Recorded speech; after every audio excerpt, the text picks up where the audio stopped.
बिहार विधानसभा चुनाव 2025 की तैयारियां जोरों पर हैं। अक्टूबर-नवंबर महीने में चुनाव होने वाले हैं, लेकिन पार्टियों में टिकट हासिल करने की मगजमारी अभी से ही शुरू हो गई है। हर पार्टी में टिकट की चाह रखने वाले नेता अपना बायोडेटा बना ही रहे हैं।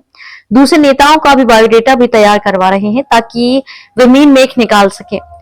बिहार के सियासी गलियारों में उम्मीदवारों की सूची को लेकर चर्चाएं तेज हैं। इस बीच कुछ बड़े चेहरों के चुनाव लड़ने पर संशय की खबर भी सामने आने लगी है। खासकर आपराधिक मामलों, उम्र सीमा और पार्टी रणनीति में फिट नहीं बैठने वाले तकरीबन 100 मौजूदा विधायकों का पत्ता कटने का डर भी सता रहा है। खास बात यह है कि इसमें मौजूदा 10 से 20 उम्रदराज विधायकों का नाम भी शामिल है।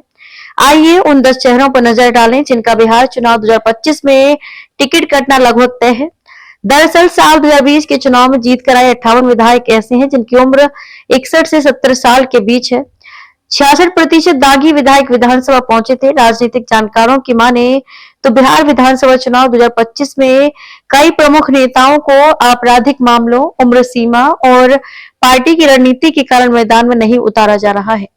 मौजूदा बिहार विधानसभा में कई उम्रदराज विधायक हैं, जिनमें से कुछ की उम्र 80 वर्ष छू गई है, तो कुछ की 75 क्रॉस कर गई है और कुछ 60 से 70 के बीच के हैं। इनमें से कई को बीजेपी और जेडीयू की उम्र सीमा नीति के कारण 2025 में टिकट मिलना मुश्किल हो सकता है। सुपौल से जेडीयू विधायक विजेंद्र प्रसाद यादव मौजूदा विधानसभा में सबसे बुजुर्ग विधायक हैं।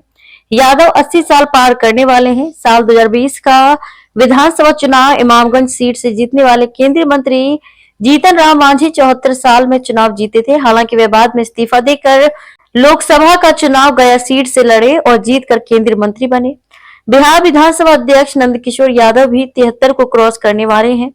मौजूदा विधानसभा में सबसे ज्यादा 12 बुजुर्ग विधायक जेडीयू से हैं। इसके बाद बीजेपी का नंबर आता है। राजद की ओर से अवध बिहारी चौधरी तकरीबन 70 साल के हो चुके हैं। माले के सत्यदेव राम भी बुजुर्ग हो चुके हैं। बिहार में बीजेपी और जेडीयू की उम्र सीमा नीति इस बार के चुनाव में जबरदस्त तरीके से लागू हो सकती है। बीजेपी में तो इसे मोदी शाह युग में खूब अपनाया जा रहा है। हाल ही में आरएसएस प्रमुख मोहन भागवत ने भी इसका समर्थन दिया था। 75 वर्ष से अधिक उम्र के नेताओं को मार्गदर्शक भूमिका में रखने की वकालत बिहार में भी शुरू होने वाली है। जेडीयू में विजेंद्र प्रसाद यादव जैसे वरिष्ठ नेताओं का टिकट कटना लगभग तय है, जबकि लालू प्रसाद यादव और अनंत सिंह जैसे नेता कानूनी अड़चनों के कारण बाहर हैं।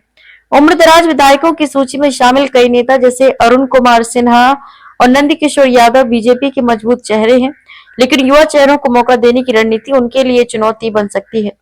कुल मिलाकर बिहार विधानसभा चुनाव 2025 में उम्र और कानूनी अड़चनों के कारण कई बड़े चेहरों का मैदान से बाहर रहना तय है। बीजेपी और जेडीयू के युवा नेतृत्व पर जोर देने की रणनीति से नंदकिशोर यादव जैसे दिग्गजों पर भी संशय है। दूसरी ओर तेजस्वी यादव, प्रशांत किशोर जैसे नेता युवावती पिछड़ा वोटरों को साधने में जुटे हैं। यह सियासी समीकरण बिहार की सियासत में नया रंग लाएगा और मतपेटियां ही बताएंगी कि कौन कितना दम रखता है। इस बीच विकासशील इंसान पार्टी यानी कि वीआईपी ने अपने इरादे साफ कर दिए हैं। पार्टी प्रमुख मुकेश सहनी ने आधिकारिक तौर पर ऐलान किया कि उनकी पार्टी राज्य की 243 में से 60 विधानसभा सीटों पर अपने प्रत्याशी उतारेगी। इस घोषणा के साथ ही वीआईपी ने न केवल अपनी राजनीतिक जमीन मजबूत करने का संकेत दिया है, बल्कि महागठबंधन के भीतर सीट बंटवारे को लेकर भी दबाव बनाना शुरू कर दिया है। मुकेश सहनी की ये राजनीतिक चाल ऐसे समय में सामने आई है जब महागठबंधन में सीट शेयरिंग को लेकर अब तक कोई स्पष्ट समझौता नहीं हुआ है। राजद, कांग्रेस, वामदल और अन्य छोटे दलों के साथ सीटों की संख्या को लेकर खींचतान अभी बाकी है। ऐसे वीआईपी का 60 सीटों पर चुनाव लड़ने का ऐलान सहयोगी दलों के लिए दबाव की राजनीति का संकेत भी हो सकता है।